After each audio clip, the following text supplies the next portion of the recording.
ನಾನು ಸರ್ಕಾರಿ ಉದ್ಯೋಗದಲ್ಲಿರುವಾಗಲೂ ನನಗೆ ಹೆಚ್ಚಿನ ಒಂದು ಜ್ಞಾನ ಇಲ್ಲ. ಯಾಕಂದ್ರೆ ಚಿಕ್ಕಂದಲ್ಲಿ ಅಪ್ಪ ಅಮ್ಮ ನನಗೆ ಹೇಳ್ಕೊಟ್ಟಿದ್ದಷ್ಟೇ. ಅದಾದ ನಂತರ ಮೈಸೂರಿನಲ್ಲಿ ನಾನು ಒಂದು ಬೋರ್ಡಿಂಗ್‌ನಲ್ಲಿದ್ದೆ, ಏನೂ ಗೊತ್ತಿಲ್ಲ. ಕಾಲೇಜು ಮುಗಿಸಿದ ನಂತರ ನಾನು ಸ್ವತಂತ್ರವಾಗ್ಲಿಕ್ಕಾಗ್ಲಿ ಬೆಂಗಳೂರಿಗೆ ಬಂದೆ. ಕೆಲಸ ಹುಡುಕ್ತಾ ಇದ್ದೆ. ಕಡೆಗೆ ಕೆಲಸ ಎಲ್ಲ ಸಿಕ್ತು, ಇರ್ಲಿ ಅದೆಲ್ಲ ಇದು. ಕಡೆಗೆ ಒಂದು ದಿವಸ ನಾನು ಯೇಸುಸ್ವಾಮಿಯ ವಿಶ್ವಾಸಿ ಒಬ್ಬರ ಜೊತೆಯಲ್ಲಿರುವಾಗ ಯೇಸುಸ್ವಾಮಿಯನ್ನ ಅಂಗೀಕರಿಸೋ ವಿಷಯ ಗೊತ್ತಿತ್ತು. ಯೇಸುಸ್ವಾಮಿಯನ್ನ ಅಂಗೀಕರಿಸಬೇಕು ಅಂತ. ಆದ್ರೆ ಹೇಗೆ, ಎತ್ತ ಅಂತ ಏನೂ ಗೊತ್ತಿರಲಿಲ್ಲ. ಹೀಗಾಗಿ ಆ ದಿವಸ ಸ್ವೀಕರಿಸಿದ ನಂತರ ದೇವರು ನನಗೆ ಪ್ರತ್ಯೇಕವಾಗಿ ಬಹು ಕಷ್ಟಕರವಾದಂತ ಒಂದು ಸೇವೆಗೆ ಕರೆ ಕೊಟ್ಟಾಗ ನಾನು ಒಪ್ಕೊಂಡೆ. ನನಗೆ ಯಾವ ಟ್ಯಾಲೆಂಟ್ ಇಲ್ಲ, ಹಾಡ್ಲಿಕ್ಕೆ ಗೊತ್ತಿಲ್ಲ, ಮತ್ತೆ ದೇವ್ರ ವಾಕ್ಯ ಕತೆ ಹೇಳಲಿಕ್ಕೆ ಗೊತ್ತಿಲ್ಲ, ಮಕ್ಕಳ ಜೊತೆ ಆಟ ಆಡ್ಲಿಕ್ಕೆ ಗೊತ್ತಿಲ್ಲ. ಆದ್ರೂ ದೇವ್ರು ನನಗೆ ನನ್ನ ಒಪ್ಪಿಸಿಕೊಟ್ಟಾಗ ದೇವರು ಅದ್ಭುತವಾಗಿ ಉಪಯೋಗಿಸ್ತಾರೆ. ನಾನು ಅದರ ಡಿಪ್ಲೊಮಾ ಒಂದು ಮಾಡಿ ಬಂದೆ. ಅದು ಮಾಡ್ಲಿಕ್ಕೆ ಬಂದು ಮುಂಚಿತವಾಗಿ ನಾವು ಟಿ ರೇಡಿಯೋದಲ್ಲಿ, ಅವಾಗ ಫೀಬರ್ ರೇಡಿಯೋ, ಅವಾಗ ಟಿವಿ ಎಲ್ಲ ಇಲ್ಲ. ಅದ್ರಲ್ಲಿ ಮಾತಾಡುವಾಗ ವಾರಕ್ಕೆ ಒಂದು ಸಾರಿ ಮಾತಾಡಿದ್ರೆ ಜನಗಳು ಕಾಯೋರು. ಎಲ್ಲ ಬರುವಂತ ಪತ್ರಗಳಲ್ಲಿ ಸುಮಾರಷ್ಟು ನನಗೆ ಬರ್ತವೆ, ಲೆಟರ್ ಬರಿತಾ ಇದ್ರು. ಅದಾದ ನಂತರ ನಾನು ಡಿಪ್ಲೊಮಾ ಮಾಡಬೇಕು ಎಂಬುದಾಗಿ ಹೋಗುವಾಗ ನಾನು ಯಾವ ಥಿಯಾಲಜಿಕಲ್ ಬ್ಯಾಕ್‌ಗ್ರೌಂಡ್ ಇಲ್ಲ. ಆದ್ರೂ ಡಿಪ್ಲೊಮಾ ಹೋಗುವಾಗ ಅಲ್ಲಿ ಸುಮಾರು 28 ರಾಜ್ಯಗಳಿಂದ ಬಂದಂತವರಿದ್ರು. ಅದ್ರಲ್ಲಿ ನಾನು ಯಾವ ಬ್ಯಾಕ್‌ಗ್ರೌಂಡ್ ಇಲ್ಲದೆ ನಾನು ಹೋಗಿದ್ದು. ಆದ್ರೆ ನನ್ನನ್ನ ಲೀಡರ್ ಮಾಡಿದ್ರಲ್ಲಿ. ಅದಾದ ನಂತರ ದೇವರು ಅದ್ಭುತವಾಗಿ ಎಲ್ಲಾ ಕಡೆಗಳಲ್ಲಿ ಉಪಯೋಗಿಸಿದ್ರಿ. ದೇವರು ನನಗೆ ಎಲ್ಲಾ ಸ್ಥಳಗಳಿಗೆ ಹೋದ್ರು. ಎಲ್ಲಾ ಸ್ಥಳಗಳಿಗೆ ಕೊಟ್ಟು ಅದಾದ ನಂತರ ಸುಮಾರು ಸಾಕಷ್ಟು ಪುಸ್ತಕಗಳು ಬರೆಯುವಂತೆ ಸಹಾಯ ಕೊಟ್ರು.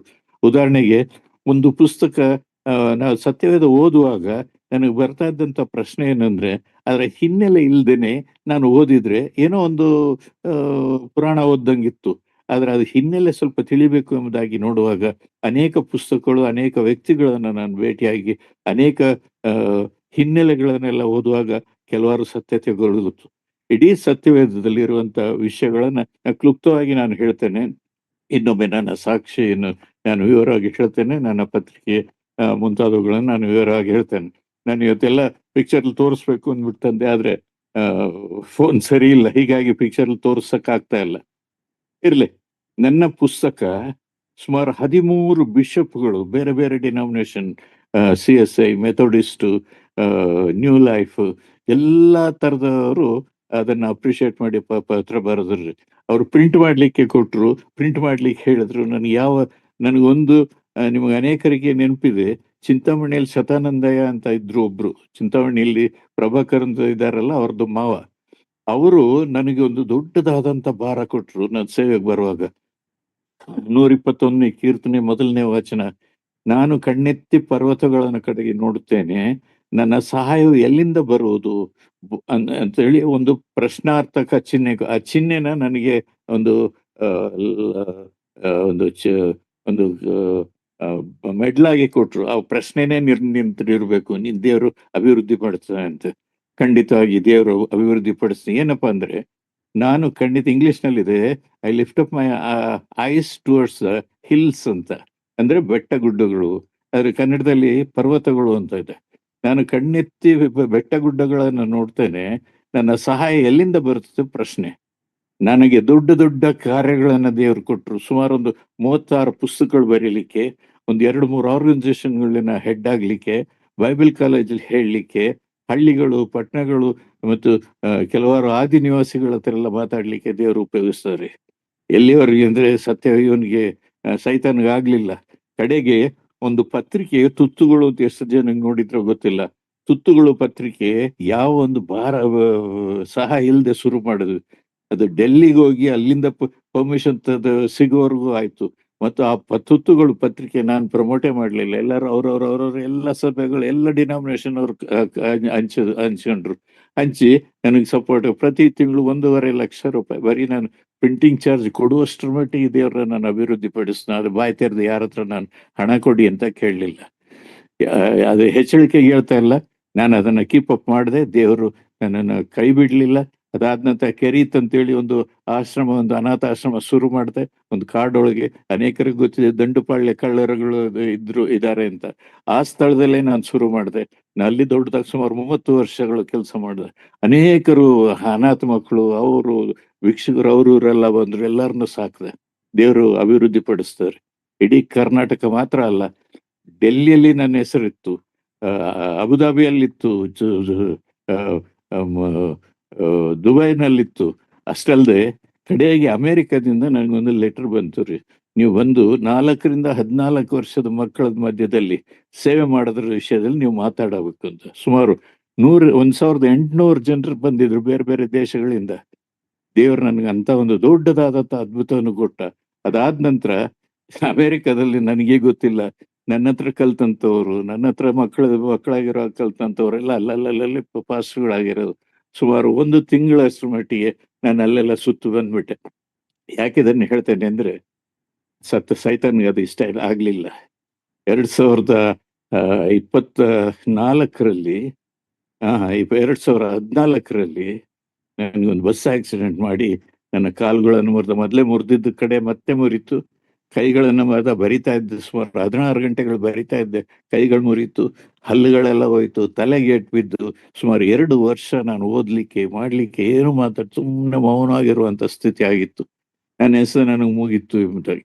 ಅದಾದ ನಂತರ ಸ್ವಲ್ಪ ಹಾಗೂ ಹೀಗೂ ಚೇತರಿಸ್ಕೊಂಡೆ, ಕುಂಟ್ಕೊಂಡು ಹೇಗೆಗೋ ಮಾಡಿ ಸೇವೆ ಮಾಡಿದೆ.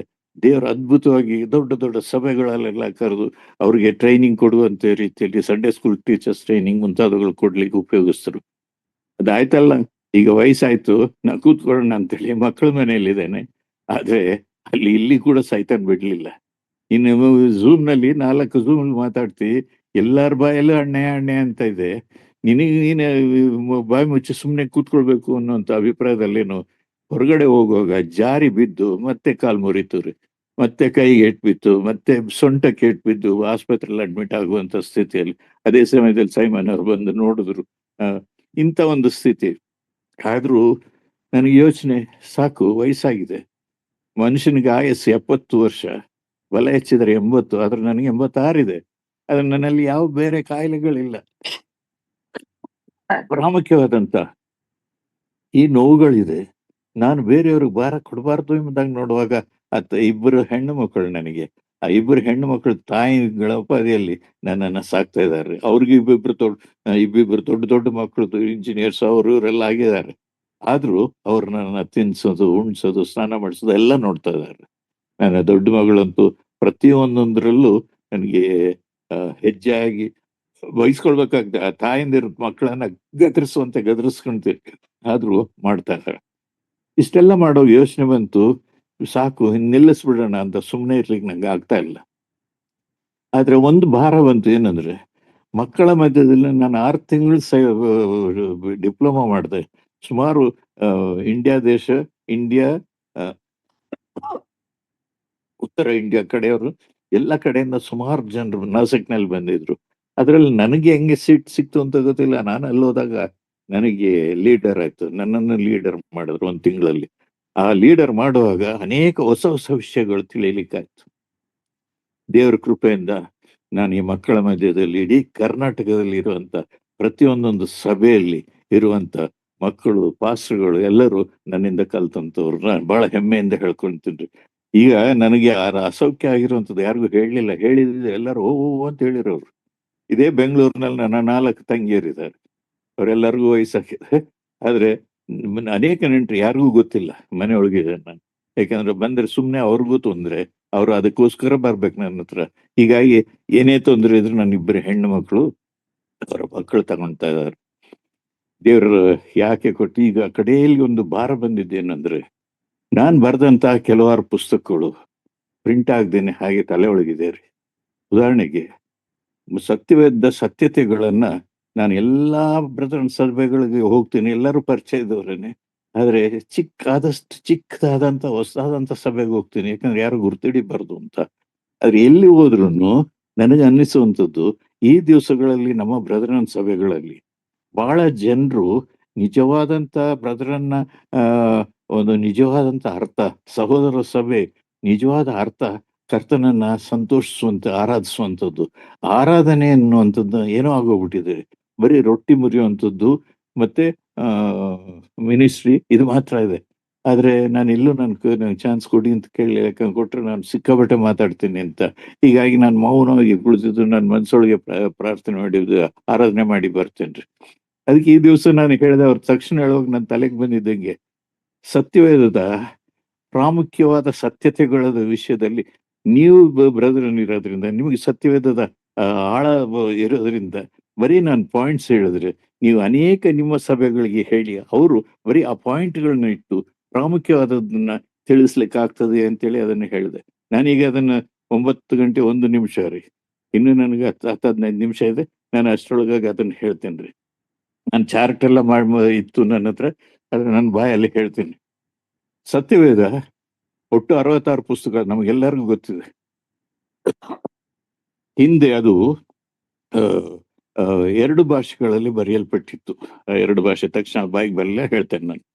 ಆದ್ರೆ ಅದಾದ ನಂತರ ಸುಮಾರು 720ನೇ ವರ್ಷದಲ್ಲಿ, ಅಂದ್ರೆ ಕ್ರಿಸ್ತನು ಹುಟ್ಲಿಕ್ಕಿಂತ 720 ವರ್ಷದ ಹಿಂದೆ ಆ ಪುಸ್ತಕವಾಗಿ ಜೋಡಿಸಲ್ಪಟ್ಟಿತು. ಸುಮಾರು 70 ಜನರು ವಿದ್ವಾಂಸರು ದೇವಭಕ್ತರು ಕೂತು ಬೇರೆ ಬೇರೆ ರೀತಿಯಲ್ಲಿ ಬಂದು ಸಿಕ್ಕಿದಂತ ಎಲ್ಲಾ ವಸ್ತುಗಳನ್ನಿಟ್ಟು ಯಾವುದು ಪ್ರಾಮುಖ್ಯ ಎಂಬುದನ್ನು ನೋಡಿ ಅದಕ್ಕಾಗಿ ಕೆಲವಾರು ಭಾಗಗಳನ್ನು ಆರಿಸಿಕೊಂಡ್ರು ಎಂಬುದಾಗಿ ನಾವು ಇನ್ನೇ ಸಂಶೋಧನೆಯಲ್ಲಿ ಗೊತ್ತಾಗ್ತದೆ. ಅದಕ್ಕೆ ಪೂರಕವಾಗಿ ಸತ್ಯವೇದದಲ್ಲಿ ಒಟ್ಟು 66 ಪುಸ್ತಕ, 39 ಪುಸ್ತಕ ಹಳೆ ಒಡಂಬಡಿಕೆ. ಆ 39 ಪುಸ್ತಕವನ್ನ ಮೊದಲನ 3 ಬೆರಳುಗಳನ್ನಿಟ್ಟು 2 ಬೆರಳುಗಳನ್ನು ಬಿಟ್ರೆ ಮೊಲದ ತಲೆ ಆಗ್ತದೆ. ಅದನ್ನ ಕೈಲಿಟ್ಟು ಮಕ್ಕಳಿಗೆ ಹೇಳುವಂಥದ್ದು. ಮೊದಲನೇ 5 ಕಾಂಡಗಳು, 5 ಪ್ರಧಾನ ಪ್ರವಾದಿಗಳು, 5 ಪದ್ಯ ಭಾಗ, 5 ಕಡೆ 12 ಅಂದ್ರೆ 12 ಕಿರಿಯ ಪ್ರವಾದಿಗಳು, 12 ಚರಿತ್ರ ಭಾಗ. ಅಲ್ಲಿಗೆ ಒಟ್ಟು 39 ಹಳೆ ಭಾಗ. ಹೊಸ ಒಡಂಬಡಿಕೆಯಲ್ಲಿರೋ 27 ಭಾಗಗಳಲ್ಲಿ 4 ಸುವಾರ್ತೆ, ಅದು ಗೊತ್ತಿದೆ ನಮ್ಮೆಲ್ಲರಿಗೂ. ಒಂದು ಪ್ರವಾದನೆ ಇದೆ, ಮತ್ತೆ ಮಿಕ್ಕಿದ್ದು ಚರಿತ್ರೆ ಮತ್ತು ಶ್ರಮೆ ಮರಣಗಳು ದೇವರ ಉದ್ದೇಶ ತಿಳಿಸ್ತದೆ. ಈಗ ನಾನು ಹೇಳಲಿಕ್ಕೆ ಹೋಗುವಂಥದ್ದು ಹೀಗಿದ್ದೀರಿ, ನಾನು ಬರೀ ಒಂದೇ ಒಂದು ವಿಷಯ ಹೇಳ್ತೇನೆ, ಅಷ್ಟಕ್ಕೆ ಟೈಮ್ ಆಗ್ತದೆ. ಸತ್ಯವೇದ ಓದುವಾಗ ನಾವು ಓದ್ತಾ ಇದ್ದೆ, ಆದ್ರೆ ಯಾವುದನ್ನು ನಾನು ಸುಮ್ಮನೆ ಕಣ್ಮುಚ್ಚಿ ಓದ್ತಾ ಇರಲಿಲ್ಲ. ಅದರ ಅರ್ಥವನ್ನು ತಿಳಿಲಿಕ್ಕಾಗಿ ಪ್ರಯತ್ನ ಪಡ್ತಾ ಇದ್ದೆ. ನಾನು ಕೆಲವು ಭಾಷೆಗಳು ಗೊತ್ತಿರೋದ್ರಿಂದ ಬೇರೆ ಬೇರೆ ಪುಸ್ತಕಗಳು ಬೇರೆ ಬೇರೆ ಭಾಷೆಗಳಿಂದ ಓದ್ತಾ ಇರುವಾಗ ಅದರಲ್ಲಿ ಹೀಗೆ ಬಂತು. ಆದಿಕಾಂಡದಲ್ಲಿ ಆದಿಯಲ್ಲಿ ದೇವರು ಆಕಾಶವನ್ನು ಭೂಮಿಯನ್ನು ಉಂಟು ಮಾಡಿದನು ಅಂತ ಇದೆ. ಆದ್ರೆ ಇಂಗ್ಲಿಷ್ನ ಸರಿಯಾದ ವರ್ಡ್ ಆಕಾಶಗಳನ್ನು ಅಂತ ಇದೆ, ಹೆವೆನ್ಸ್ ಅಂಡ್ ಅರ್ತ್ ಅಂತ. ಮತ್ತೆ ಅದೇ ಸಮಯದಲ್ಲಿ ಸತ್ಯವೇದದಲ್ಲಿ ಹಳೆ ಒಡಂಬಡಿಕೆ 39 ಪುಸ್ತಕಗಳಲ್ಲಿ 5 ಹಳೆ ಒಡಂಬಡಿಕೆ ಯಾವುದು? 5 ಕಾಂಡಗಳು, 5 ಪದ್ಯ ಭಾಗ, 5 ಅಲ್ಲ 5 ಹಿರಿಯ ಪ್ರವಾದಿಗಳು, 5 ಕಾಂಡಗಳು, ಮತ್ತು ಏನು ಇದು ಬಂದು 5 ಕಾಂಡಗಳು, ಹಿರಿಯ ಪ್ರವಾದಿಗಳು, ಮತ್ತು ಮೂರನೇದು ಹೇಳ್ತೇನೆ. ಇನ್ನು ಬಾಕ್ಯದಲ್ಲಿ 12 ಚರಿತ್ರ ಭಾಗ, 12 ಕಿರಿಯ ಪ್ರವಾದಿಗಳು. ಆ ಕಿರಿಯ ಪ್ರವಾದಿಗಳು ಎಂಬುದಾಗಿ ಹೇಳುವಾಗ ಹಿರಿಯ ಪ್ರವಾದಿಗಳು 5 ಕಾಂಡಗಳು ನಮ್ಗೆ ಗೊತ್ತಿದೆ, ಅದು ಹೇಳೋದು ಬೇಡ. 5 ಪದ್ಯ ಭಾಗ ನಾನು ಹೇಳೋದು ಬೇಡ, ಗೊತ್ತಿದೆ ನಿಮ್ಗೆ. 5 ಹಿರಿಯ ಪ್ರವಾದಿಗಳು, ಪದ್ಯ ಭಾಗ, ಮತ್ತು 5 ಮತ್ತೊಂದು 5 ನಾನು ಹೇಳ್ತೇನ್ರಿ. 5 ವಿಷಯಗಳು ಬಹಳ ಪ್ರಾಮುಖ್ಯವಾದದ್ದು. ನಮ್ಮಲ್ಲಿ ಹಿರಿಯ ಪ್ರವಾದಿಗಳು ಬೇರೆ ಇದ್ದಾರೆ, ಕಿರಿಯ ಪ್ರವಾದಿಗಳು ಇದ್ದಾರೆ. ಸತ್ಯವೇದ ಹಿನ್ನೆಲೆ ನೋಡುವಾಗ ಕಿರಿಯ ಪ್ರವಾದಿಗಳು ಅವ್ರು ಎಲ್ಲಿ ಬೋಧಿಸ್ತರು, ಯಾವ ಕಡೆ ನೋಡುವಾಗ ಅದು ಸಾಮಾನ್ಯವಾಗಿ ಬರೀ ಯೇಸು ಕ್ರಿಸ್ತನನ್ನ ಯೆಹೋವ ದೇವರನ್ನ ತೋರಿಸುವಂಥದ್ದು ಹಳೆ ಒಡಂಬಡಿಕೆಯಲ್ಲಿ ತೋರಿಸಿರುವಂಥದ್ದು. ಆದ್ರೆ ಈ 5 ಪ್ರವಾದಿಗಳು, 5 ಹಿರಿಯ ಪ್ರವಾದಿಗಳು, ಅವರು ಪ್ರತ್ಯೇಕವಾಗಿ ಇಡೀ ಸತ್ಯವೇದದಲ್ಲಿ ಈಗಿರುವಂತಹ ಸತ್ಯಾರ್ಥಗಳು, ದೇವರ ಉದ್ದೇಶವನ್ನ ತಿಳಿಸಿರುವಂಥದ್ದು. ಮತ್ತೆ 5 ಪದ್ಯ ಭಾಗಗಳು, ಅದರಲ್ಲೂ ಕೂಡ ಪದ್ಯ ಎಂಬುದಾಗಿ ಹೇಳುವಾಗ ಒಂದು ಕ್ರಮ ಇಲ್ಲ. ಅಲ್ಲಲ್ಲಿ ಉದಾಹರಣೆಗೆ ಸುವಾರ್ತೆ, ಕೀರ್ತನೆ ಪದ್ಯ, ಜ್ಞಾನೋಕ್ತಿ ಪದ್ಯ, ಮತ್ತು ಸೊಲೊಮೋನ ಜ್ಞಾನೋಕ್ತಿ, ಪರಮಗೀತೆಗಳು ಪದ್ಯ.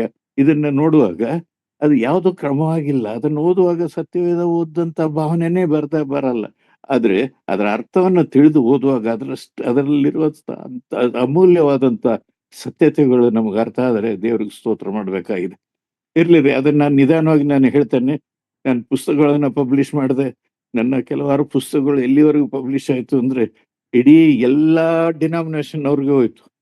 ಪಬ್ಲಿಷ್ ಮಾಡುವಾಗ ನನಗೆ ಹಣ ಎಲ್ಲ ಏನಿಲ್ಲ, ಆದ್ರೆ ಪ್ರಿಂಟ್ ಮಾಡಿಬಿಟ್ಟೆ. ಆದ್ರೆ ಅದು ಹೇಗೆ ಹಣ ಬಂತು, ಹೇಗೆ ಹೋಯ್ತು ಗೊತ್ತಿಲ್ಲ. ಎಲ್ಲರೂ ಕೈ ಹಾಕಿದ್ರು, ಎಲ್ಲ ಡಿನಾಮಿನೇಷನ್. ಹಲವಾರು ಬೈಬಲ್ ಕಾಲೇಜ್ ಪ್ರಿನ್ಸಿಪಲ್ಗಳು, ಬೈಬಲ್ ಕಾಲೇಜ್ ಸೂಪರ್ಡೆಂಟ್ಸ್, ಇವರೆಲ್ಲ ಅದನ್ನ ಬಹಳ ಆಶ್ಚರ್ಯಪಟ್ರು. ಯಾಕಂದ್ರೆ ಅದು ಹಿನ್ನೆಲೆಗಳನ್ನೆಲ್ಲ ನಾನು ತೆಗೆದು ಬರೆದೆ. ಇರ್ಲಿ, ನಾನು ಒಂದು ವಿಷಯ ಮಾತ್ರ ನಾನು ಅದನ್ನು ಹೇಳ್ತೇನೆ. ನಾನು ಇದನ್ನು ನೋಡುವಾಗ ಆದಿಯಲ್ಲಿ ದೇವರು ಆಕಾಶವನ್ನು ಭೂಮಿಯನ್ನು ಉಂಟು ಮಾಡಿದ ಒಂದು ವರ್ಡ್ ನಾನು ಹೇಳಿ ನಾನು ಮುಗಿಸ್ತೇನ್ರಿ. ಯಾಕಂದ್ರೆ ಆದಿಯಲ್ಲಿ ಎಂಬುದಾಗಿ ಹೇಳುವಾಗ ಸತ್ಯದಲ್ಲಿರುವಂತಹ 39 ಪುಸ್ತಕಗಳು ಸುಮಾರು 4,000 ವರ್ಷಗಳ ಚರಿತ್ರೆಯನ್ನು ತಿಳಿಸ್ತದೆ. ನೆನಪಿರ್ಲಿ, 4,000. ಆ 4,000 ಎಲ್ಲಿಂದ ಶುರು ಆಗ್ತದೆ ಅಂದ್ರೆ, ಮಾನವನು, ದೇವರ ಸ್ವರೂಪನಾದಂತ ಮಾನವನು ಏದೇನ್ ತೋಟದಿಂದ ಹೊರಗಡೆ ಹಾಕಿದ ನಂತರ ಅದ ಲೆಕ್ಕ ಆಗ್ತದ್ರಿ. ಉದಾಹರಣೆಗೆ ದೇವರು 6 ದಿವಸಗಳು ಉಂಟು ಮಾಡಿದ್ರು. ಮೊದಲ 6 ದಿವಸದಲ್ಲಿ ಒಂದೊಂದು ದಿವಸದಲ್ಲಿ ಒಂದೊಂದನ್ನು ಉಂಟು ಮಾಡಿದ್ರು, ಹೌದಲ್ವ? ಆದ್ರೆ ಒಂದು ದಿವಸ ದೇವರು ತಂಗಾಳಿಯಲ್ಲಿ ಅಲ್ಲಿ ಬಂದ್ರು. ಯಾಕೆ? ದೇವರು ಉಂಟು ಮಾಡಿದ್ದು ಬೇರೆ ಆಕಾಶಗಳನ್ನು ಎಂಬುದಾಗಿ ಹೇಳುವಾಗ ಸೈನ್ಸ್ ಹೀಗೆ ಹೇಳ್ತದ್ರಿ, ಸತ್ಯವೇದದಲ್ಲಿ ದೇವರು ಉಂಟು ಮಾಡಿದಂತ ಧ್ರುವಗಳು, ಸೂರ್ಯ ಚಂದ್ರನ ಸೇರಿ ಧ್ರುವಗಳು 1 ಮಿಲಿಯನ್ ಗಿಂತ ಜಾಸ್ತಿ, ಅಲ್ಲ 1,000 ಮಿಲಿಯನ್ ಗಿಂತ ಜಾಸ್ತಿ ಉಂಟು ಮಾಡಿದ್ದಾರಂತೆ. ನಾವು ಈ ದಿವಸ ಲೇಟೆಸ್ಟ್ ಪಿಕ್ಚರ್ಸ್ ಎಲ್ಲ ನೋಡುವಾಗ ಎಲ್ಲ ಕಡೆ ಇದೆ, ಎಲ್ಲ ಕಡೆ ಇದೆ. ಏನಾದ್ರು ಎಂಬುದಾಗಿ ನೋಡುವಾಗ ಅದ್ರ ಮೂಲ ಹಿಂಗಿದೆ: ದೇವರು ಉಂಟು ಮಾಡಿದ್ದು ತಾನೊಬ್ಬನೇ ಇರ್ಲಿಕ್ಕಲ್ಲ, ಜನಾಂಗಗಳನ್ನ ಉಂಟು ಮಾಡ್ಬೇಕು ಎಂಬುದಾಗಿ ಮಾಡಿದ್ರು. ಅದಕ್ಕಾಗಿ ಕೆಲವರನ್ನ ಆರಿಸ್ಕೊಂಡ್ರು. ಕೆಲನೇ 27ನೇ ಅಧ್ಯಾಯದಲ್ಲಿ, 22ನೇ 21ನೇ ಅಧ್ಯಾಯದಲ್ಲಿ ಓದ್ತೇವೆ. ದೇವರು ಕೆಲವಾರು ಆಪ್ತ ದೇವದೂತರುಗಳನ್ನು ಉಂಟು ಮಾಡಿದ್ರು, ಗೆಬ್ರಿಯಲ್ನು, ಮಿಕಾಯಲ್ನು ಮುಂತಾದವರು. ಅದರಲ್ಲಿ ದೇವರು ಮತ್ತೊಬ್ಬನನ್ನು ಉಂಟು ಮಾಡಿ, ಲೂಸಿಫರ್ ಎಂಬುದಾಗಿ, ಅವನನ್ನ ಬಹಳ ಶ್ರೇಷ್ಠವಾಗಿ ಉಂಟು ಮಾಡಿದ್ರು. ಅದನ್ನು ನಾವು ಓದುವಾಗ ಅವನು ಅತ್ಯಂತ ಸುಂದರನು, ಅತ್ಯಂತ ಬುದ್ಧಿಶಾಲಿ, ಅತ್ಯಂತ ಬಹಳ ಅವನ ವಿಷಯದಲ್ಲಿ ಬಹಳ ಎಕ್ಸ್ಪ್ಲೇನ್ ಮಾಡಿದ್ದು. ಅವನು ದೇವರಿಗೆ ನೆರಳು ಕೊಡುವ ಕೆರೂಬಿ ಆಗಿದ್ದನು ಎಂಬುದಾಗಿ ನಾವು ನೋಡ್ತೇವೆ. ನಾವು ಅದನ್ನ ನಿಧಾನವಾಗಿ ನಿಮಗೆ ರೆಫರೆನ್ಸ್ ಇನ್ನೊಂದ್ಸಾರಿ ಹೇಳೋದು, ಅದು ರೆಫರೆನ್ಸ್ ನಾನು ಕೊಡ್ತೇನೆ.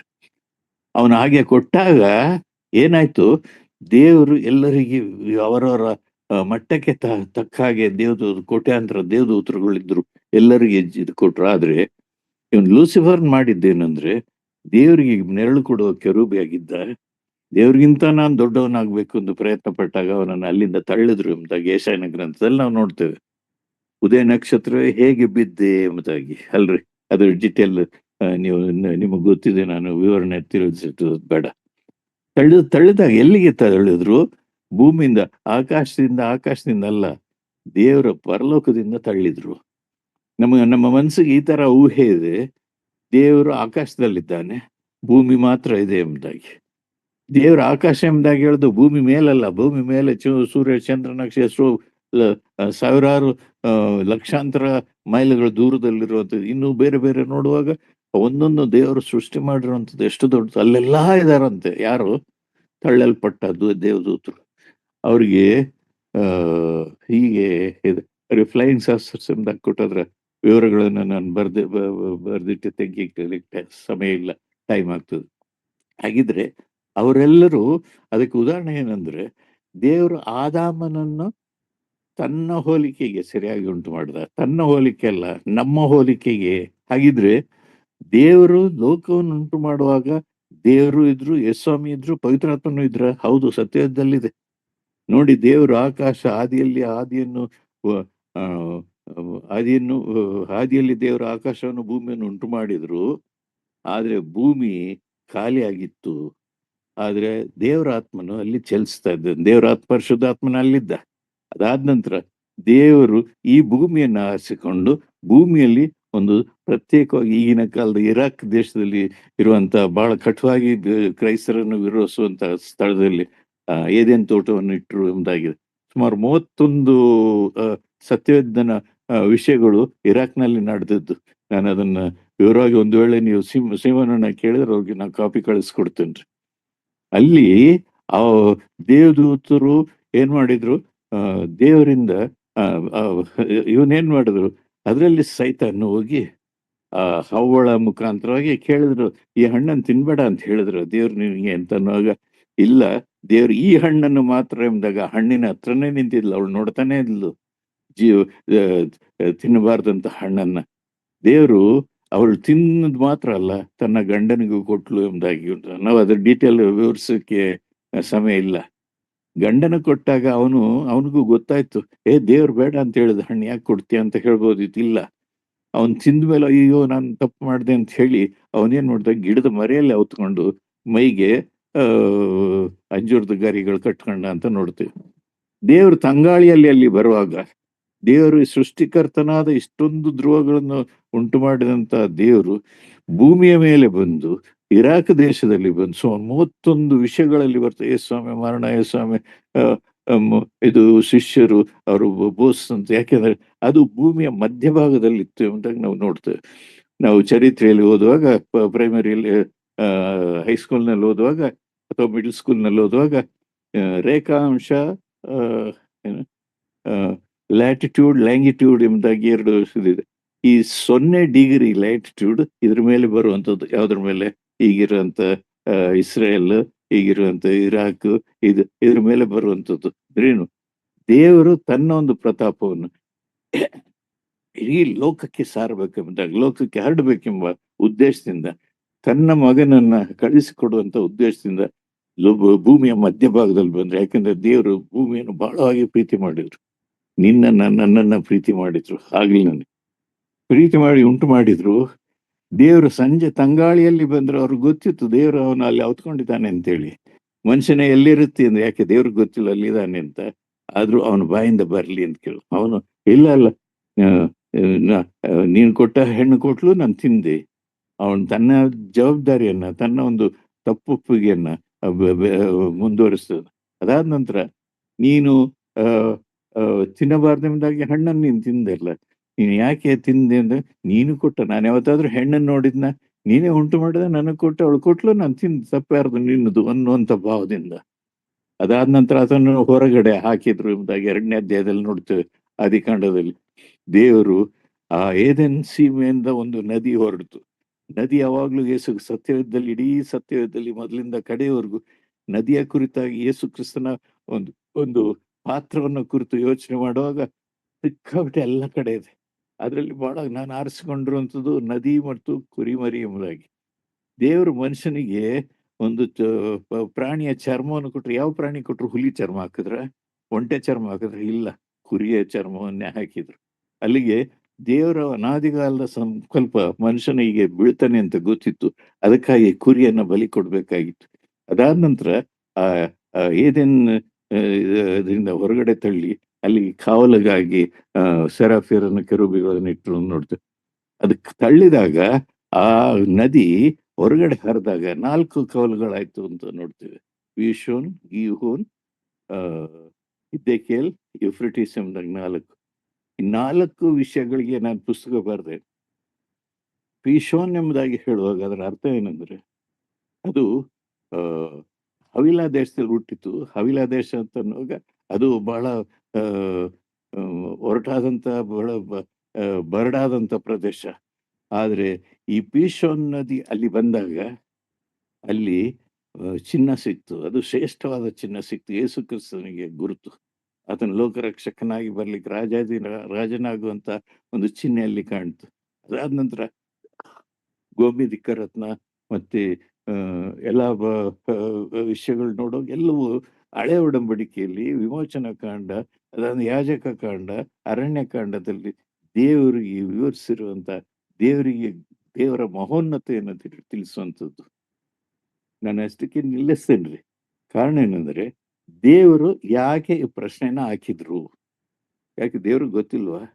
ದೇವರು ಇಷ್ಟೆಲ್ಲ ಉಂಟು ಮಾಡೋದನ್ನು ಹೊತ್ಕೊಂಡಿದ್ದಾನೆ ಅಂತ ಗೊತ್ತಿರ್ಲಿಲ್ಲ. ಆದ್ರೆ ದೇವರ ಉದ್ದೇಶ ಏನಿತ್ತು ಅಂದ್ರೆ, ಆತನ ಬಾಯಿಂದ ನಾನು ತಪ್ಪು ಮಾಡಿದ್ದೇನೆ, ತಪ್ಪಾಯ್ತು ಎಂಬುದಾಗಿ ಬರ್ಲಿ ಅಂತ. ಅದಕ್ಕಾಗಿ ನಾನು ಸತ್ಯವೇದವನ್ನು 4 ವಿಧವಾಗಿ ನಾನು ಆಲೋಚನೆ. ಒಂದು, ಅಸ್ತಿವಾರದ ಕಲ್ಲು, ಅಸ್ತಿವಾರದ ಸತ್ಯತೆ. ಏನು ಅಸ್ತಿವಾರದ ಸತ್ಯತೆ? ಅದರಲ್ಲಿ ಮುಖ್ಯವಾಗಿ ಬರುವಂಥದ್ದು ರಕ್ಷಣೆ. ರಕ್ಷಣೆಯಲ್ಲಿ 3 ವಿಧಾನ. ಹಿಂದಿನ ರಕ್ಷಣೆ, ಇಂದಿನ ರಕ್ಷಣೆ, ಮುಂದಿನ ರಕ್ಷಣೆ. ಅದನ್ನು ನಾನು ವಿವರವಾಗಿ ಒಂದು ವೇಳೆ ನಿಮ್ಮೆಲ್ಲರಿಗೂ ಗೊತ್ತಿದೆ ಅದು. ಎರಡನೇದು ಕೃಪೆ. ಕೃಪೆ ನಾವು ಬಹಳ ಸುಲಭವಾಗಿ ಹೇಳ್ತೇವೆ, ದೇವರೇ ಕೃಪೆಯನ್ನು ಕೊಡು ಅಂತ. ಆದ್ರೆ ಕೃಪೆ ಎಷ್ಟು ದೊಡ್ಡ ದೊಡ್ಡ ಮಟ್ಟಿಗೆ ಇತ್ತು ಅಂದ್ರೆ, ತನ್ನ ಸ್ವಂತ ಮಗನನ್ನ ಕಳಿಸಿಕೊಡುವುದ್ರ ಮುಖಾಂತರವಾಗಿ ನನ್ನ ಪಾಪಗಳಿಗೆ ಕುರಿಯಾದಂತ ನನ್ನನ್ನ ದೇವರ ಮಗನಾಗಿ ಮಾಡ್ಲಿಕ್ಕೆ ಆತನು ಕೃಪೆಯನ್ನ ಕೊಟ್ಟನು. ದೇವರ ವಾಕ್ಯದಲ್ಲಿದೆ 103ನೇ ಕೀರ್ತನೆಯಲ್ಲಿ, ಆತನ ನನ್ನ ಪ್ರಕೃತಿಯನ್ನು ಬಲ್ಲನು, ನಾನು ಧೂಳು ಆಗಿದ್ದೇನೆ ಎಂಬುದು ಅರ್ಥಕೊಂಡಿದ್ದಾನೆ. ಆತನು ನಾನು ಎಷ್ಟು he knows that I am a dust, and he remember that I am a frame. ಈ ನನ್ನ ಒಂದು ಪ್ರಕೃತಿಯನ್ನು ಬಲ್ಲನು, ನಾನು ಧೂಳು ಎಂಬುದನ್ನು ಅರ್ಥಕೊಂಡಿದ್ದಾನೆ ಎಂಬುದಾಗಿ ಹೇಳುವಾಗ, ಅದೇ ವಾಕ್ಯದಲ್ಲಿ 103ನೇ ಕೀರ್ತನೆಯಲ್ಲಿ ಆ, ಕರ್ತ ನನ್ನ ಮನವೇ ಯೆಹೋವನನ್ನು ಕೊಂಡಾಡು, ನನ್ನ ಸರ್ವೇಂದ್ರಿಗಳೇ ಆತನ ಪರಿಶುದ್ಧವನ್ನು ಕೊಂಡಾಡು, ನನ್ನ ಮನವೇ ಯೆಹೋವನನ್ನು ಕೊಂಡಾಡು, ಆತನ ಉಪಕಾರಗಳಲ್ಲಿ ಒಂದನ್ನೂ ಮರೆಯಬೇಡ ಎಂಬುದಾಗಿ ಹೇಳಿ ಮುಂದಿನ ವಚನದಲ್ಲಿ, ಆತ ನನ್ನ ಎಲ್ಲ ಅಪರಾಧಗಳನ್ನು ಕ್ಷಮಿಸುವನು, ಸಮಸ್ತ ರೋಗಗಳನ್ನು ವಾಸಿ ಮಾಡುವನು, ಪ್ರೀತಿಯ ಕೃಪೆಗಳೆಂಬ ಕಿರೀಟದಿಂದ ನಾನು ಶೃಂಗರಿಸುವನು, ಹದ್ದಿಗೆ ಬರುವಂತೆ ನನಗೆ ಯೌವನವನ್ನು ಕೊಡುವನು ಅಂತ. ಅದಕ್ಕೆ ಪರಿಪೂರ್ಣವಾಗಿ ಯೇಸು ಕ್ರಿಸ್ತನ ಮುಖಾಂತರವಾಗಿ ದೇವರು ನಮ್ಮನ್ನು ಮಾರ್ಪಡಿಸಿ, ಪಾಪಿಗಳಾದ ದಾರಿ ತಪ್ಪಿ ಅಲಿಯುವಂತ ಕುರಿಗಳಾದಂತ ನಮ್ಮನ್ನು ತನ್ನ ಸ್ವಂತ ರಕ್ಷಕನನ್ನ ಸ್ವಂತ ಮಕ್ಕಳನ್ನಾಗಿ ಮಾಡಿ ತನ್ನೊಂದಿಗೆ ಕರೆದುಕೊಂಡು ಹೋಗ್ಲಿಕ್ಕಾಗಿ ಆತನು ಶಿಲ್ಬೆ ಮೇಲೆ ಪ್ರಾಣ ಕೊಟ್ಟದ್ದು. ಯೇಸು ಸ್ವಾಮಿ ಶಿಲ್ಬೆ ಮೇಲೆ ಪ್ರಾಣ ಕೊಟ್ಟಾಗ ಲೋಕನ್ ಸುವಾರ್ತೆಯಲ್ಲಿ ಮಾತ್ರ ಅದೊಂದು ಚಿಕ್ಕ ಬ್ಲಾಂಕ್ ಇದೆ, ಎಷ್ಟರ ಮಟ್ಟಿಗೆ ಹೀಯಾಳಿಸಿದ್ರು ಯೇಸು ಸ್ವಾಮಿಯನ್ನಂತ. ಆದ್ರೆ 22ನೇ ಕೀರ್ತನೆಯ ಮೊದಲನೇ 22 ವಚನಗಳಲ್ಲಿ ಒಂದೊಂದು ವಿಷಯವನ್ನು ಯೇಸು ಸ್ವಾಮಿ ಅನುಭವಿಸಿದಂತಹ ಶ್ರಮೆಗಳು, ಅನುಭವಿಸಿದ ಕಷ್ಟಗಳು ಅಲ್ಲಿ ನೋಡ್ತೇವೆ. 22-32ನೇ ವಚನದಲ್ಲಿ ಯೇಸು ಸ್ವಾಮಿಯ ಪುನರುತ್ಥಾನದ ವಿಷಯದಲ್ಲಿ ಒಂದು ಗ್ಲಾನ್ಸ್, ಒಂದು ಬೆಳಕನ್ನು ಕಾಣ್ತೇವೆ. ಅದೆಲ್ಲ ಆಗಿ ಒಬ್ಬನೊಂದು ತಪ್ಪಿ ಹೋದಂತ ದೇವರು ಉದ್ದೇಶಪೂರ್ವಕವಾಗಿ ಯೇಸು ಸ್ವಾಮಿನ ಕಳಿಸಿಕೊಟ್ಟು ನನ್ನಂತ ತಪ್ಪಿ ಹೋದ ಕುರಿಯನ್ನ ಆತನು ಯೆಹೋವನು ನನಗೆ ಕುರುಬನು ಎಂಬುದಾಗಿ ಹೇಳಿಕೊಳ್ಳುವಂತ ಒಂದು ಸ್ಥಿತಿಗೆ ತರಬೇಕೆಂಬುದಾಗಿ. ಅಷ್ಟಕ್ಕೆ ದೇವರು ನಿಲ್ಲಿಸಲಿಲ್ಲ. 22ನೇ ಕೀರ್ತನೆ 4 ವಚನಗಳಲ್ಲಿ, ಮೊದಲನೇ 4 ವಚನಗಳಲ್ಲಿ ಅವನು ಕುರಿಯಾಗಿದ್ದು ಹೇಗೆ ಕುರಿಯಾಗಬೇಕು ಎಂಬುದನ್ನು ತಿಳಿಸ್ತಾ ಬರ್ತಾನೆ. 5-6ನೇ ವಚನದಲ್ಲಿ ವೈರಿಗಳ ಮುಂದೆ ನನಗೋಸ್ಕರ ಔತಣವನ್ನು ಸಿದ್ಧಪಡಿಸ್ತಾನೆ ಎಂಬುದಾಗಿ ದೇವರ ಉದ್ದೇಶವನ್ನು, ರಾತ್ರಿ ಭೋಜನವನ್ನು, ರೊಟ್ಟಿ ಮುರಿಯುವಿಕೆ ವಿಷಯದಲ್ಲಿ ತಿಳಿಸ್ತಾನೆ. ಯಾಕೆಂದ್ರೆ ಆ ಆತನು ವೈರಿಗಳ ಮುಂದೆ ನನಗೋಸ್ಕರ ಔತಣವನ್ನು ಸಿದ್ಧ, ಅದರಲ್ಲಿ 4 ವಿಷಯಗಳು. ಒಂದು, ಅದರಲ್ಲಿ ಪರಿಶುದ್ಧತೆ ಬಹಳ ಶ್ರೇಷ್ಠವಾದದ್ದು. ಒಂದೊಂದು ಅಂಶವನ್ನು ನಾನು ಅದನ್ನು ಪುಸ್ತಕ ರೂಪದಲ್ಲಿ ಬರೆದೆ, ಆದ್ರೆ ಈಗ ಬರೀಲಿಕ್ಕೆ ಆಗ್ತಾ ಇಲ್ಲ. ಬರೆದಂತ ಪುಸ್ತಕಗಳು ವಯಸ್ಸಾಗಿ ನಾನು ಅದನ್ನ ಮ್ಯಾನೇಜ್ ಮಾಡ್ಲಿಕ್ಕೆ ಆಗ್ತಾ ಇಲ್ಲ. ಆದ್ರೆ ಅದನ್ನ ಕುರಿತು ಪ್ರಸಂಗ ಮಾಡುವಾಗ, ಸಿದ್ಧಪಡಿಸ್ಕೊಂಡು ಪ್ರಸಂಗ ಮಾಡುವಾಗ ಇಂದು ಕೂಡ ನನ್ನನ್ನು ಎಲ್ಲಾ ಕಡೆ ಕರೀತಾರೆ, ಬನ್ನಿ ಬನ್ನಿ. ಆದ್ರೆ ನನಗೆ ನಂಬಿಕೆ ಇಲ್ಲ, ಮಕ್ಕಳು ಬಿಡ್ತಾ ಇಲ್ಲ ಹೊರಗಡೆ ಹೋಗೋದು ಬೇಡ, ನಿನ್ಗೆ ದಾರಿಯಲ್ಲಿ ತಲೆ ತಿರುಗಿ ಬೀಳ್ತೀಯ, ಇನ್ನೇನಾದ್ರೂ ಆಗ್ತದೆ, ಬೇಡ. ನಮ್ಮ ಮನೆಯೊಳಗೆ ಇರಿಸಿದೆ. 86 ವರ್ಷ ಆಯ್ತು, ಕೈ ಕಾಲೆಲ್ಲ ಮುರಿದು ಸೈತಾನ ಬಿಡ್ಲಿಲ್ಲ. ನಾನು ದೇವರ ವಾಕ್ಯವನ್ನು ಪ್ರಬಲವಾಗಿ ಹರಡ್ತೇನೆ ಎಂಬುದಾಗಿ ಎಲ್ಲಾ ಕಡೆಗಳಲ್ಲಿ ಹೋಗಿ ಆತನ ನಾನು ಕಾಡು ಜನರ ಮಧ್ಯದಲ್ಲಿ ಹೋದೆ. ಬಡಗಾಸು, ಕುರುಂಬಾಸು, ತೋಡಾಸು ಎಂಬುದಾಗಿ ನೀಲಗಿರಿ ಆ ಕಾಡಿನಲ್ಲೆಲ್ಲ ದೇವರ ವಾಕ್ಯ ಹೇಳಿದೆ. ಇಲ್ಲಿ ಕೂಡ ಆ ದಂಡುಪಾಳ್ಯ ಕಳ್ಳರೊಂದು ಕೊಲೆಗಾರರ ಮಧ್ಯದಲ್ಲಿ ನಾನು ಇದ್ದಲ್ಲಿ ಒಂದು ಆಶ್ರಮವನ್ನು ಶುರು ಮಾಡಿದೆ, ಕೆರಿತಂತ. ಮತ್ತೆ ಅದಲ್ಲದೆ ಇಲ್ಲಿ ಉತ್ತರ ಕರ್ನಾಟಕದಲ್ಲಿ ಎಲ್ಲಾ ಕಡೆಗಳೆಲ್ಲ ಹಳ್ಳಿ ಪಳ್ಳಿಗಳಲ್ಲೆಲ್ಲ ಹೋದ್ವಿ. ಅಲ್ಲಿ ಸಿದ್ದೀಸ್ ಅಂತ ಆಫ್ರಿಕಾದಿಂದ ಬಂದ ಆಫ್ರಿಕಾ ಜನರು, ಅವರ ಮಧ್ಯದಲ್ಲಿ ಲಂಬಾಣಿಸನ್ ಅವ್ರ ಜನರ ಮಧ್ಯದಲ್ಲಿ, ಮೈಸೂರು ಹತ್ರ ಹಕ್ಕಿಪಿಕ್ಕಿ ಅವರ ಮಧ್ಯದಲ್ಲಿ, ಎಲ್ಲಾ ಕಡೆಗಳಲ್ಲಿ ದೇವರ ವಾಕ್ಯವನ್ನ ಹಂಚಲಿಕ್ಕೆ ಅನೇಕರನ್ನ, ಅಲ್ಲಿ ಸಭೆಗಳನ್ನ ಸ್ಥಾಪನೆ ಮಾಡ್ಲಿಕ್ಕೆ ದೇವರು ಉಪಯೋಗಿಸಿದ್ರು. ಈ 57 ವರ್ಷದಲ್ಲಿ ಸೇವೆಯಲ್ಲಿ ದೇವರು ನನಗೆ ಕೊಟ್ಟಂತ ಭಾರ, ಹೋಗಲಾರದಂತ ಸ್ಥಳಗಳಿಗೆ ಹೋಗ್ಲಿಕ್ಕೆ ದೇವರು ನಡೆಸಿದ್ರು. ಈ ದಿವಸ ನನಗೆ ಎಲ್ಲಾ ವರ್ಗದ ಜನರು, ಬೈಬಲ್ ಕಾಲೇಜಲ್ಲಿ ಟೀಚ್ ಮಾಡ್ತೇನೆ, ಹಳ್ಳಿಗಳಲ್ಲಿ ಪ್ರೀಚ್ ಮಾಡ್ತೀನಿ, ಪಟ್ಟಣಗಳಲ್ಲಿ ಪ್ರೀಚ್ ಮಾಡ್ತೀನಿ. ಈ ದಿವಸ ಬೆಂಗಳೂರಿನಲ್ಲಿ ಪ್ರತಿಯೊಂದೊಂದು ಸಭೆ, ಎಲ್ಲಾ ಡೆನಿಮೇಷನ್ ಸಭೆಯವ್ರು ಕರೀತಾರೆ, ಅವ್ರಿಗೆ ಗೊತ್ತಿದೆ ನನಗೆ. ಆದ್ರೆ ಅಲ್ಲಿ ಹೋದ್ರೆ ಅರ್ಧ ಗಂಟೆ ಸಮಯ ಕೊಡ್ತಾರೆ, 15 ನಿಮಿಷ ಪ್ರಸಂಗ ಮಾಡಿ 15 ನಿಮಿಷ ನನ್ನನ್ನು ಹೊಗಳದೆ ಆಗೋಗ್ಬಿಡ್ತು. ಹೀಗಾಗಿ ನಾನು ಹೋಗ್ತಾ ಇಲ್ಲ.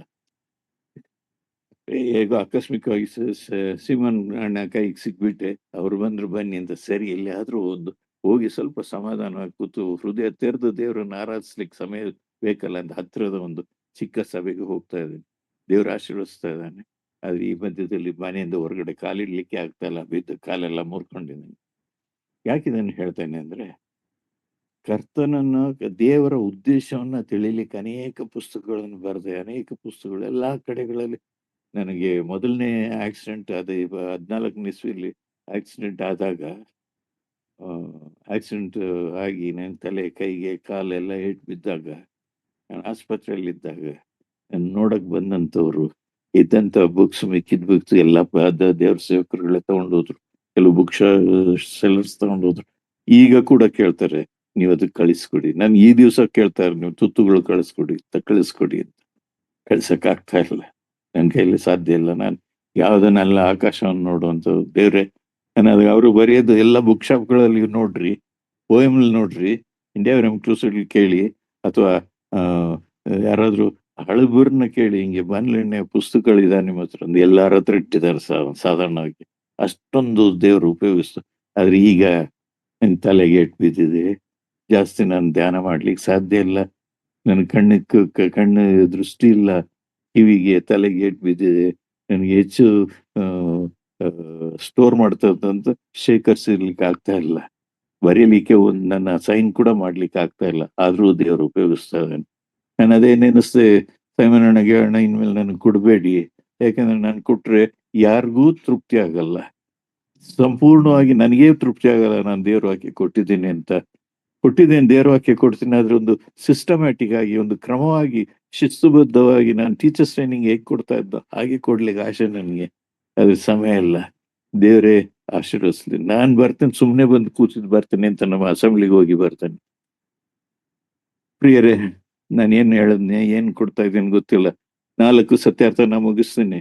4 ಸತ್ಯವೇದದ ಸತ್ಯಾರ್ಥಗಳು. ಮೊದಲನೇ ಸತ್ಯಾರ್ಥ ಅಸ್ತಿವಾರದ ಸತ್ಯಾರ್ಥ. ಅದರಲ್ಲಿ 3. ಒಂದು ಅಸ್ತಿವಾರದ ಸತ್ಯಾರ್ಥ ಯಾವುದು? ರಕ್ಷಣೆ. ಎರಡನೇದು ಕೃಪೆ. ಮೂರನೇದು ಮಾನಸಾಂತರ. ಮಾನಸಾಂತರ ಅಂದ್ರೆ ಏನು? ಪಶ್ಚಾತ್ತಾಪ ಅಲ್ಲ. ಪಶ್ಚಾತ್ತಾಪ. ಎಷ್ಟೊಂದು ಜನರು ಸತ್ಯದಲ್ಲಿ, ಎಷ್ಟು ಅರಸರುಗಳು, ಎಷ್ಟೊಂದು ಪ್ರವಾದಿಗಳು, ಎಷ್ಟೊಂದು ಜನರು ಪಶ್ಚಾತ್ತಾಪ ಪಟ್ಟರು. ಆದ್ರೆ ಮಾನಸಾಂತರವಾಗಿ ಬಂದವರು ದಾವೀದನೊಬ್ಬನೇ. ಸೊಲೊಮೋನ್ ಮಾನಸಾಂತರ ಪಡ್ಲಿಲ್ಲ, ಪಶ್ಚಾತ್ತಾಪ ಪಟ್ಟ. ಅವನ ಮಕ್ಕಳು, ದಾವೀದನ ಮಕ್ಕಳು ಕೂಡ ಅದೇ ರೀತಿಯಲ್ಲಿ ಆದ್ರು. ಆದ್ರೆ ದಾವೀದನ ಒಬ್ಬನ ಮಾತ್ರ ಅದು ಓದುವಾಗ, ಇಡೀ ದಾವೀದನ ಕೀರ್ತನೆಗಳಲ್ಲಿ ಓದುವಾಗ ಅದರಲ್ಲಿ ಪರಿಪೂರ್ಣವಾಗಿ ಯೇಸು ಸ್ವಾಮಿಯ ಶಿಲ್ಬ ರಕ್ಷಣೆ ಕಾರ್ಯ, ವರ್ತಮಾನದ ರಕ್ಷಣೆ, ಆ ಹಿಂದಿನ ರಕ್ಷಣೆ, ಇಂದಿನ ರಕ್ಷಣೆ, ಮುಂದಿನ ರಕ್ಷಣೆ ಎಲ್ಲವನ್ನು ಕುರಿತು 24ನೇ ಕೀರ್ತನೆಗೆ ಬರುವಾಗ ಆತನು ರಾಜಾದಿರಾಜನಾಗಿ ಬಂದು ನಮ್ಮನ್ನು ಕರ್ಕೊಂಡು ಹೋಗುವಂತ ಒಂದು ಕಾರ್ಯ ಎಲ್ಲವೂ ವಿವರಿಸಲ್ಪಟ್ಟಿದೆ. ನಿಮಗೆ ನಾನು ಅದನ್ನು ವಿವರಿಸಿ ಹೇಳೋದಕ್ಕೆ ಬದಲಾಗಿ ನಿಮ್ಮ ಪ್ರಾರ್ಥನೆಯಲ್ಲಿ ಇದನ್ನು ನೆನಪು ಮಾಡಿ, ಪಶ್ಚಾತ್ತಾಪದ ಬದಲಾಗಿ ಮಾನಸಾಂತರನ ಬೋಧಿಸಿ, ಆರಾಧನೆಗೆ ಮೊದಲು ಆರಾಧನೆ, ತಂದೆಯಾದ ದೇವರ ಆ ಮಹತ್ವವನ್ನ. ಈಗ ಯಾರಾದ್ರೂ ಕೇಳಿದ್ರೆ, ನೀನ್ ಯಾರ ಮಗ ಅಂದ್ರೆ ನಮ್ಮ ಅಪ್ಪ ಹೆಸರು ಹೇಳ್ತೀನಿ, ನಮ್ಮ ತಾತ ಹೆಸರು ನನಗೆ ಗೊತ್ತಿಲ್ಲ. ಮನುಷ್ಯನ ಬುದ್ಧಿ ಹೀಗಾಗಿದೆ, ಹಳೇದು ಮರಿತು. ಈ ದಿವಸ ರೊಟ್ಟಿ ಮುರಿಯೋದ್ರಲ್ಲಿ ನೀವು ಸೇರಿ ಬರುವಾಗ ಬರೀ ಯೇಸು ಕ್ರಿಸ್ತನ ಶ್ರಮೆಯನ್ನು ಮಾತ್ರ ಹೇಳ್ತೇವೆ. ಆದ್ರೆ ದೇವಾದಿ ದೇವನನ್ನ ಸೃಷ್ಟಿ ಮಾಡಿ ಅವನ ಮಗನಾದ ಯೇಸು ಕ್ರಿಸ್ತನ ಕೊಟ್ಟಿದ್ಯಾ ಎಂಬುದಾಗಿ ದೇವರನ್ನ ಆರಾಧಿಸುವಂಥದ್ದು. ಅದರಲ್ಲಿ 3 ಇದೆ. ಆರಾಧನೆಯಲ್ಲಿ ದೇವರನ್ನ ಆರಾಧಿಸೋದು, ಅಡೋರೇಷನ್ ಅಂತ ಇಂಗ್ಲಿಷ್ನಲ್ಲಿ ಅದೇ, ಕನ್ನಡದಲ್ಲಿ ಸರಿಯಾದ ಅರ್ಥ ಗೊತ್ತಾಗ್ತು, ಕೊಂಡಾಡುವಂಥದ್ದಿದೆ. ಆರಾಧನೆ, ಸ್ತುತಿ, ಸ್ತೋತ್ರ. ಈ 3ಕ್ಕೂ ಒಂದೊಂದು ಗ್ರೇಡ್ ಇರುವಂಥದ್ದನ್ನು ನಾವು ಧ್ಯಾನ ಮಾಡುವಾಗ, ಸ್ತುತಿ ಎಂಬುದಾಗಿ ಹೇಳುವಾಗ ಆತನ ನನ್ನ ಹೃದಯದಿಂದ ಉಕ್ಕಿ ಬರುವಂತ ಒಂದು ದೇವರನ್ನು ಕೊಂಡಾಡುವಂಥ, ಯೇಸು ಸ್ವಾಮಿಯನ್ನು ಕೊಂಡಾಡುವಂಥದ್ದು. ಆರಾಧನೆ ಎಂಬುದಾಗಿ ಹೇಳುವಾಗ ನಾನು ಯೇಸು ಸ್ವಾಮಿಯ ಮುಖಾಂತರವಾಗಿ ನಾನು ಕರ್ತನನ್ನ, ದೇವಾದಿ ದೇವನನ್ನ, ಹಿಂದೆ ದೇವರು ಆರಿಸಿಕೊಂಡ ವಿಶ್ವಾಸಿಗಳು ಅಥವಾ ಆತ ಆರೋನ ಮತ್ತು ಅವನ ಸಂಬಂಧಿಕರು ಹೇಗೆ ದೇವರನ್ನು ಆರಾಧಿಸ್ಲಿಕ್ಕೆ ಭಯಪಡ್ತಾ ಇದ್ರು. ಹಳೆಯ ಒಡಂಬಡಿಕೆಯಲ್ಲಿ ಕಾಂಡಗಳ ಪುಸ್ತಕದಲ್ಲಿ ದೇವರಂದ್ರೆ ಎಷ್ಟು ಭಯಂಕರನಾಗಿದ್ನು. 2ನೇ ಕೀರ್ತನೆ ಸ್ಪಷ್ಟವಾಗಿ ಓದುವಾಗ ಅದರಲ್ಲಿ ಇದು ಕಾಣ್ತೇವೆ ನಾವು ದೇವರ ಒಂದು ಮಹತ್ವ. 22ನೇ ಕೀರ್ತನೆಯಲ್ಲಿ ನೋಡ್ತೇವೆ, 23ರಲ್ಲಿ ನೋಡ್ತೇವೆ, 24ರಲ್ಲಿ ನೋಡ್ತೇವೆ. ಸತ್ಯದಲ್ಲಿ ಎಲ್ಲಾ ಕೀರ್ತನೆಗಳಲ್ಲಿ ನಾವು ಅದನ್ನು ಧ್ಯಾನ ಮಾಡಿ ನೋಡುವಾಗ ದೇವರನ್ನು ಆರಾಧಿಸ್ಲಿಕ್ಕಾಗ್ತದೆ. ಅದು ಹಾಸ್ಯವಾದ ಸತ್ಯತೆ. ಎರಡನೇದು ಬಹುಮುಖ್ಯವಾದ ಆಶ್ಚರ್ಯ, ನಾನು ವಿವರಿಸುವುದಿಲ್ಲ. ಬಹುಮುಖ್ಯವಾದಂಥ ಆಶ್ಚರ್ಯ ಸತ್ಯತೆ ಏನಂದ್ರೆ ಪ್ರಾರ್ಥನೆ, ಸತ್ಯವೇದ, ದೇ ಪ್ರಾರ್ಥನೆ, ಸತ್ಯವೇದ ಮತ್ತು ಪವಿತ್ರಾತ್ಮ ಮತ್ತು ಅದರ ವಿಧಾನಗಳು. ಸತ್ಯವೇದ ಅಲ್ಲದೆ ಬಾಕಿ ಯಾವುದೂ ನಮಗೆ ವಿವರವಾಗಿ ತಿಳಿಸುವುದಿಲ್ಲ. ಸತ್ಯವೇದದಲ್ಲಿ ತಿಳಿಸುವಂಥದ್ದು ವೈಯಕ್ತಿಕವಾಗಿ ದೇವರ ಸಂಗಡ ನಾವು ಇರುವಾಗ ಅದು ಗೊತ್ತಾಗ್ತದೆ. ಅದರಲ್ಲಿ ಒಂದಿದೆ, ಹಸರಾದಂಥ ಹುಲ್ಲುಗಾವಲು, ವಿಶ್ರಾಂತಿಕರವಾದಂಥ ನೀರುಗಳ ಬಳಿ ಎಂಬುದಾಗಿ ಹೇಳುವಾಗ ಅದರ ಅರ್ಥ ಏನು ಅಂದ್ರೆ, ಆ ಬೆಟ್ಟ ಗುಡ್ಡಗಳಲ್ಲಿ ದಾವಿದನು ಕುರಿಗಳನ್ನು ಮೇಯಿಸುವಾಗ ಅಥವಾ ಕುರುಬನ್ನು ಮೇಯಿಸುವಾಗ ಆ ಗುಡ್ಡಗಳಲ್ಲಿ ಬಂಡೆಗಳು, ಸಂಧಿಗಳೆಲ್ಲ ಇರ್ತದೆ, ಅಲ್ಲೆಲ್ಲ ದುಷ್ಟಮೃಗಗಳಿರ್ತದೆ. ಆದ್ರೆ ಅವನು ಬೆಟ್ಟವನ್ನು ದಾಟಿದಾಗ ಒಂದು ದೊಡ್ಡ ನೀರುಗಳನ್ನ ಕಟ್ಟಿ ವಿಶ್ರಾಂತಿಕರವಾದಂತಹ ನೀರುಗಳನ್ನ ಮಾಡ್ತಾನಂತೆ. ಅದು ಮುಖ್ಯವಾದ ಅರ್ಥ. ವಿಶ್ರಾಂತಿಕರವಾದಂತಹ ನೀರು, ಕುರಿ ತನ್ನ ಮುಖವನ್ನು ನೋಡಿ ನೀರು ಕುಡಿಯುವಂಥದ್ದು ಅಷ್ಟೇ ಅಲ್ಲ, ಹಿಂದೆ ನಿಂತಿರುವ ಕುರುಬನನ್ನ ದೃಷ್ಟಿಸುವಂಥದ್ದು. ನಾವು ಇದನ್ನ ಮಾಡುವಂಥದ್ದು ಆರಾಧನೆ. ತಂದೆಯಾದ ದೇವರನ್ನ ನಾವು ಧ್ಯಾನ ಮಾಡಿ ಯೇಸು ಕ್ರಿಸ್ತನ ಮುಖಾಂತರವಾಗಿ ನಮಗೆ ಕುರುಬನಾಗಿರೋದಕ್ಕಾಗಿ ಸ್ತೋತ್ರ ಎಂಬುದಾಗಿ ಹೇಳುವಂಥದ್ದು. ಮತ್ತೆ ದೇವರ ವಾಕ್ಯ ಸಿಕ್ಕಾಬಿಟ್ಟು ಇಡೀ ಸತ್ಯವೇದದಲ್ಲಿದೆ. ದೇವರ ವಾಕ್ಯದ ಶಕ್ತಿ ಏನು? ಅದೊಂದು ಅದೊಂದು ಆಯುಧ, ಅದೊಂದು ಆಜ್ಞೆಗಳ ಪುಸ್ತಕ, ಅದು ಪ್ರೀತಿಯ ಪುಸ್ತಕ, ಅದು ದಾರಿ ತೋರುವ ಪುಸ್ತಕ. ಅನೇಕ ವಿಷಯಗಳನ್ನ ದೇವರ ವಾಕ್ಯದಲ್ಲಿದೆ. ಇದು ಬಹುಮುಖ್ಯವಾದಂತ ಇದು ಬಂದು ಅಸ್ಥಿವಾರದ ಸತ್ಯತೆಗಳು, ರಕ್ಷಣೆ ಮತ್ತು ಕೃಪೆ ಮತ್ತು ಮಾನಸಾಂತರ. ಅದಾದ ನಂತರ ಫೌಂಡೇಶನ್ ಹಾಕಿದ್ಮೇಲೆ, ಒಂದು ಮನೆ ಅಸ್ಥಿವಾರ ಹಾಕಿದ್ಮೇಲೆ ಅದು ಕಟ್ಟುವಂಥದ್ದು, ಅದರಲ್ಲಿ ಪ್ರಾರ್ಥನೆ ಮತ್ತು ಪ್ರಾರ್ಥನೆ, ದೇವರ ವಾಕ್ಯ ಮತ್ತು ಪವಿತ್ರಾತ್ಮನ ಕುರಿತ ವಿವರವಾಗಿ ತಿಳಿಯುವಂಥದ್ದು ಮತ್ತು ನಾವು ಅದನ್ನು ಅನುಸರಿಸುವಂಥ ವಿಧಾನ. ಅದಾದ ನಂತರ ಮೂರನೇ ಸತ್ಯತೆ ಯಾವುದು ಅಂದ್ರೆ ಮುಖ್ಯವಾದ ಸತ್ಯತೆ. ಅದು ಸಾಮಾನ್ಯವಾಗಿ ನಮ್ಮ ಸಭೆಗಳು, ನಮ್ಮ ಆರಾಧನೆಗಳು, ನಾವು ಅದನ್ನು ಕಟ್ಟುವಂತ, ಅದನ್ನು ಹೇಗೆ ನಾವು ಅರ್ಥ ಮಾಡಿಕೊಂಡಿದ್ದೇವೆ ಅದನ್ನು ನೋಡುವಂಥದ್ದು. ಅದಾದ ಕಡೆ ಸತ್ಯತೆಗಳು, ಸತ್ಯ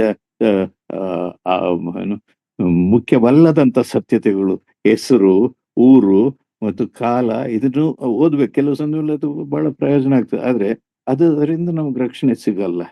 ಆದ್ರೆ ರಕ್ಷಣೆ ಸಿಗ 4 ಅಂಶಗಳಿಂದ ನಾವು ನೋಡುವಾಗ ನಾವು ಕ್ರಮವಾಗಿ ನಾವು ಬೆಳೆಯಬಹುದು. ಈ ದಿವಸ ಅಸೆಂಬ್ಲಿಗಳಲ್ಲಿ ಆರಾಧನೆ ಮಾಡ್ತಾರೆ, ಅದ್ರಲ್ಲಿ ಆರಾಧನೆ ಮಾಡುವಂತ ಟೆಚ್ಚೇ ಇರಲ್ಲ. ಅದರಲ್ಲಿ ಬೇಡಿಕೆ ಇರ್ತದೆ, ಬೇಡಿಕೆ ಬೇರೆ. ಪ್ರಾರ್ಥನೆಯಲ್ಲಿ ಆರಾಧನೆ ಬಹಳ ಶ್ರೇಷ್ಠವಾದದ್ದು. ಅದಕ್ಕೆ ಆಕ್ಟ್ಸ್ ಎಂಬುದಾಗಿ ACTS. ಸಿ ಅಂದ್ರೆ ಕನ್ಫೆಷನ್, ಅಂದ್ರೆ ಕನ್ಫೆಷನ್ ಅಂದ್ರೆ ಪಶ್ಚಾತ್ತಾಪ ಅಲ್ಲ, ಮಾನಸಾಂತರ. ಟಿ ಅಂದ್ರೆ ನಾವು ದೇವರಿಗೆ ದೇವರ ಹತ್ರ ಬೇಡಿಕೊಳ್ಳುವಂಥದ್ದು, ಆತನ ಕಾರ್ಯಗಳಿಗಾಗಿ ಬೇಡಿಕೊಳ್ಳೋದು.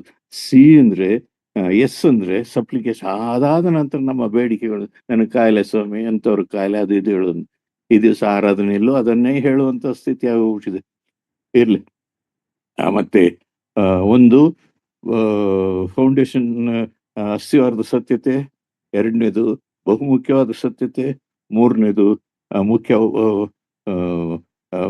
ಬರೀ ಮುಖ್ಯವಾದ ಸತ್ಯತೆ. ನಾಲ್ಕನೇದು ಮುಖ್ಯವಲ್ಲದಂತ ಸತ್ಯತೆ. 4 ಸತ್ಯತೆಗಳನ್ನ ವಿವರವಾಗಿ ನಾವು ತಿಳಿದ್ರೆ ನಾವು ಕ್ರಮವಾಗಿ ಆರಾಧನೆ ಮಾಡಿದ ತೃಪ್ತಿ ನಮ್ಗಿರ್ತದೆ. ಆರಾಧನೆ ಮಾಡುವಂತ ವಿಧಾನ ಗೊತ್ತಾಗ್ತದೆ. ಆಗ ನಮಗೆ ಗೊತ್ತಾಗ್ತದೆ ನಾವು ಯಾವ ವಿಷಯಕ್ಕೆ ಹೆಚ್ಚು ಮಹತ್ವ ಕೊಡ್ತೇವೆ ಎಂಬುದಾಗಿ. ದೇವರು ಯೇಸು ಸ್ವಾಮಿ ಕೂಡ ಅದಕ್ಕೆ ಹೇಳಿದ್ದು, ಪರಲೋಕದಲ್ಲಿರುವ ನಮ್ಮ ತಂದೆಯೇ, ನಿನ್ನನ್ನ ತಂದೆಯನ್ನಾಗಿ ಮಾಡಿದಂತ, ನನ್ನ ಮುಖಾಂತರ ಮಾಡಿದಂತ. ಪರಲೋಕದಲ್ಲಿರುವಂತ ತಂದೆ, ಯಾವ ತಂದೆಯನ್ನ ನೋಡ್ಲಿಕ್ಕೆ ಭಯಪಡ್ತಾ ಇದ್ರು ಅದಕ್ಕೆ ಅಪ್ಪ ಎಂಬ ಕರೆಯುವಂತ ಭಾಗ್ಯವನ್ನು ದೇವರು ನಮ್ಗೆ ಕೊಟ್ಟಿದ್ದಾನೆ. ಅದಕ್ಕಾಗಿ ದೇವರಿಗೆ ಸ್ತೋತ್ರಗಳನ್ನ ನಾನು ನಿಲ್ಲಿಸ್ತೇನೆ.